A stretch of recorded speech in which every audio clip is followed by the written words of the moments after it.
yang paling bahaya, orang alim, orang soleh, hafal Quran, pinter qiraah, ngerti ayat hadis, menjadi sombong. Sombongnya mungkin tidak kelihatan di wajah dan badannya, tapi terasa dari hatinya. Kadang-kadang ketok moto nek wis qiraah iku ngene. A'udzubillahi minasyaitonir rajim. Bismillahirrahmanirrahim. Awas kalau tidak kagum, awas kalau tidak kagum, awas kalau tidak memuji saya, awas. Saya tidak bisa ngeklaim, Allah yang boleh ngeklaim, tapi saya boleh merasakan. Perasaan saya mungkin salah, tapi saya pantulkan mungkin kesalahan itu. Syukur Anda menjumpai kebenarannya. Saya tidak pernah mengatakan bahwa yang saya omongkan benar. Kita itu sama-sama mencari kebenaran terus-menerus. Kapan-kapan saya pernah menjelaskan bener piye jane. Gitu ya teman sekalian ya. Oke, sekarang gini.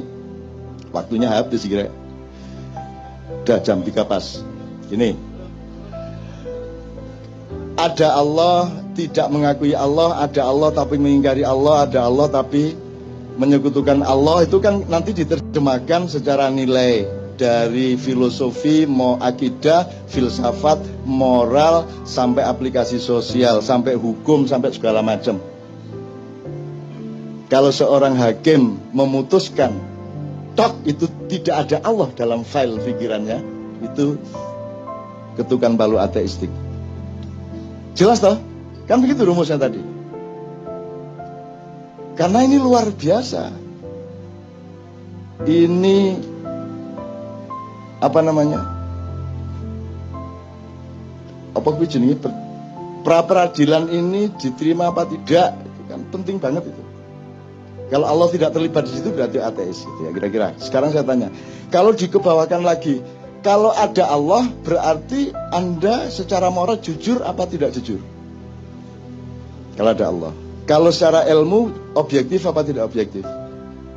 Kalau secara olahraga sportif apa tidak sportif? Kalau secara hukum adil atau tidak adil? Kan sebenarnya sama semua itu. Yang namanya suci itu kalau dalam hukum adil, kalau dalam olahraga sportif itu suci, benar-benar suci. Kalau dalam ilmu objektif, jernih. Kalau dalam kesenian pas ya Ben ya, mana Ben? Kalau pitch-nya do ya do, kecuali kepentingan estetiknya menyuruh do-nya naik dikit atau turun dikit dalam sifat-sifat pentatonik misalnya. Itu ya. Sekarang saya tanya, praktis saja sama Anda. Apakah di sini Anda bisa jujur? Yang bicara tadi jujur apa tidak? Pakai dibatas-batasi enggak? Kalau ngomong aja tuh, sejujur-jujurnya apa adanya, betul enggak? Coba Dadang suruh pidato di masjid, coba. Coba, demi Tuhan saya ateis, jajal ngomong ngunu di Petamburan. Tapi Dadang boleh jujur menjadi dirinya. Dan aku mengerti aslinya dia. Aku tidak percaya kepada kata-katanya, karena dia sangat lembut dan penuh cinta dan penuh kesolehan perilakunya. Loh, aku tidak percaya sama kata-katanya. Kata-katanya itu untuk menutupi kesuciannya. Dadang, top tedang kamu dang. Mau masuk Facebook ya kira ya. Itu sekalian ya, oke. Insya Allah di sini ya, dari tadi saya di belakang 2-3 jam di sana, dan saya lihat ini teman-teman jujur amat ya, suci mereka ini. Dan malaikat sudah Anda perintah untuk melindungi Anda, karena malaikat itu kan fungsinya ya'malu ma yu'marun, mengerjakan yang diperintahkan. Ustaz, siapa yang punya hak memerintah malaikat? Allah. Manusia boleh enggak? Tolong kapan-kapan antum jelasin ya. Siapa ahsani takwim? Manusia. Siapa yang diberi hak khilafah? Manusia. malaikat di bawah manusia atau di atas manusia dalam soal otoritas khilafah? Di bawah manusia, jadi Anda bisa perintah malaikat. Loh, ini beneran. Kan bareng hati nih.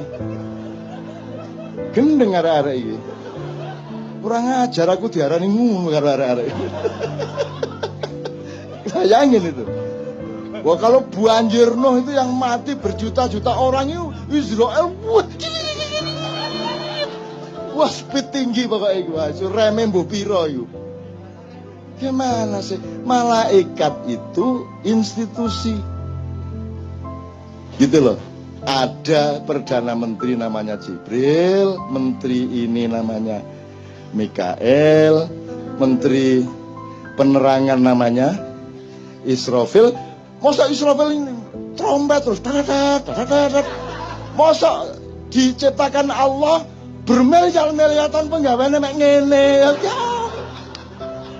Gendeng arek-arek iki. Mbak, pikirannya hidup. Nah, ini kan Anda berlatih untuk ludeng akalmu, betul enggak? Di sini ludeng enggak pikirannya? Aku tanya, di tempat mana yang kamu bisa ludeng semerdeka-merdekanya tapi tulus seperti di sini? Begitu kamu ke kantor, bisa kamu mikir gitu? Kebuntu kan gitu kan? Di sini Anda ludeng lah ya. Terus nodoh Israfilku penggaweane trombon. Gendeng arek-arek. Itu berarti dia yang melakukan, dia sound system, dia loudspeaker of all information from Allah, kan gitu. Jadi informasinya gak mek toet-toet tok. Engko dia terus usul, Gusti Allah mbok kula nyuling barang, mosok ngerompet tok, gitu kan.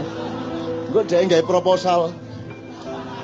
Wah niku enten gamelan kula nggih tak ngegong ah. Arek-arek iki lho. Gimana ulama-ulama ini jelasin Islam ya Allah?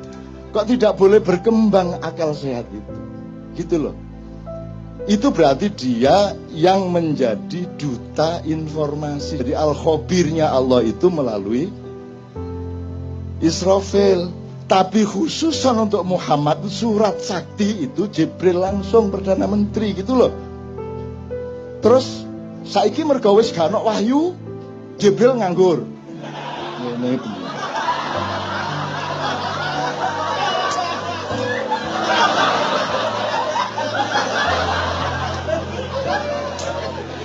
Semiliar tahun mulat. Wis gak ono nabi ya. Nunggu saya dikek akal gak digawe gitu. Jadi Jibril mau manggil karo awakmu iku. Aku mek diarani pensiun mulat. Terus mari ngono main biliar bola 3 kecetak-cetok ijen. Terus mari ngono aerobik. Arek-arek iki. Ndak. Makanya belajar madza al-wahyu wa ma adraka mal wahyu. Wahyu itu apa, dipelajari dong. Kalau ilham itu apa, hidayah itu apa, fadilah itu apa, maunah itu apa, dipelajari gradasinya, strukturnya, perangkat-perangkat dan persyaratannya. Kamu pikir Allah itu membuat terus Allah itu wah ngenteni jek suwe kira Jokowi, wah jek suwe ki Soeharto. Bagi Allah seluruh kejadian yang kita alami dari Adam sampai kiamat itu cuman des ngono. Kalamhin bil basar. Sekejapan mata ngene. Jadi ketepnya niki wis kita sudah berlangsung sekian triliun tahun. Itu sama dengan Nabi Sulaiman bikin sayembara, ayo sapa sing iso siapa yang bisa bawa istana Bilqis ke sini. Terus Ifrit saya yang akan angkut memindahkan istana Bilqis ke sini. Berapa lama kamu bawa? Kata si Sulaiman alaihissalam. Sebelum baginda berdiri dari singgasana, istana sudah sampai ke depan. Sulaiman kan menghormati jane wis kesuwen jane gitu, tapi dia nggak ngomong dia. Bisi aku tok kesuwen nun ya. Nggih aku.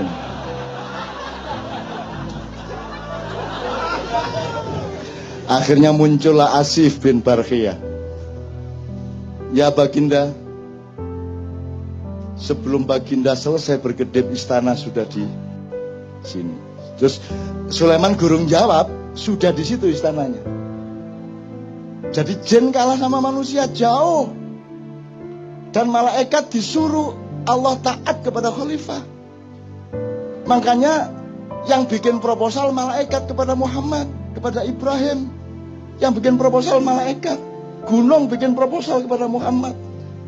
Ya Rasulullah, engkau dipanah oleh orang-orang kafir itu sehingga lehermu luka, sehingga pundakmu sengkleh dan engkau dievakuasi masuk ke gua Uhud.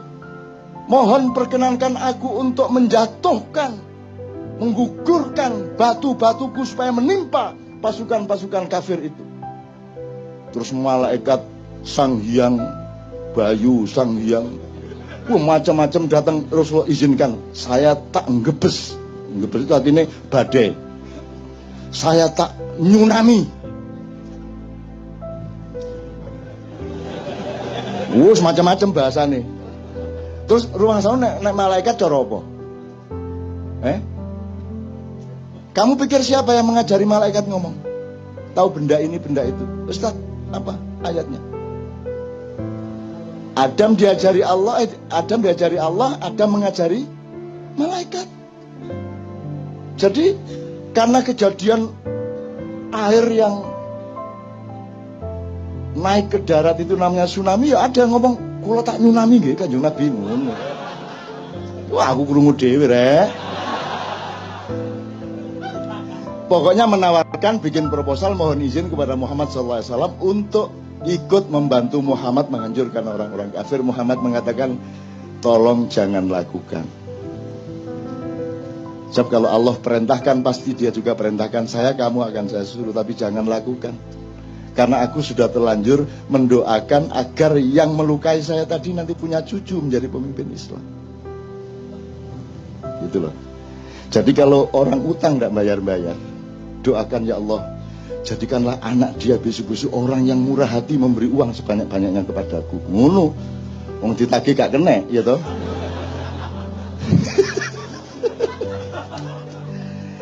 Gembira ya Anda ya. Loh, ini namanya rahmatan lil alamin. Bukan hanya rahmatan lil ard loh. Kita khalifatun fil ard, tapi rahmatannya lil alamin. Jadi Anda harus bisa ke Mars. Anda harus naik ke langit-langit. Anda harus ke langit 2, langit 3. Anda menembus dimensi-dimensi. Karena Anda berkewajiban untuk rahmatan lil alamin. Lah ini bumi tok aja kamu nggak bisa rahmatan lil alamin. Paten-patenan ya bendino. Soal tato gelut. Ayo tatoan gak oleh wudu. Gitu toh? Gak sah wudumu. Seneng arek-arek. Kok gak sholat? Aku gak iso wudu ya. Disangganya terus sedih, seneng. Wong gara-gara tatoan gak bisa wudu. Akhirnya dia gak pernah sholat kan. Sing salah sing bid'ahno atau sing karena gak sholat akhirnya. Jadi kalau Anda ingin tidak sholat, mulai besok tatoan. Padahal wudhu itu kan bukan urusan kebersihan jasad, tapi kebersihan hidupmu, rohanimu, perilakumu, akhlakmu. Makanya secara simbolik meripatmu dibasuh, karena kamu harus waspada, kamu sering melihat hal-hal yang tidak baik. Begitu juga telingamu, mulutmu, hidungmu, dan seterusnya. Kakimu, tanganmu dibasuh karena dia sering melakukan, dibersihkan dari perilaku-perilaku biasa. Kalau yang kentut pantatmu tidak diusap. Masa ana wudu ngene kae. Ngene wudu. Enggak ada. Padahal yang kentut siapa? Jadi yang kotor mana? Pantatnya tuh.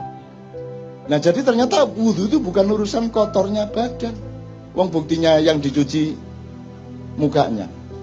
Kalau Anda tidak paham soal ini, lama-lama badanmu bertengkar sendiri. Badanmu, wajahmu begitu diwudu, mah aku gak melok ngentut.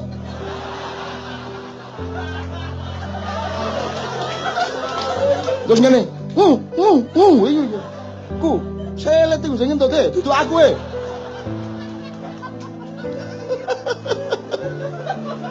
Logis ya?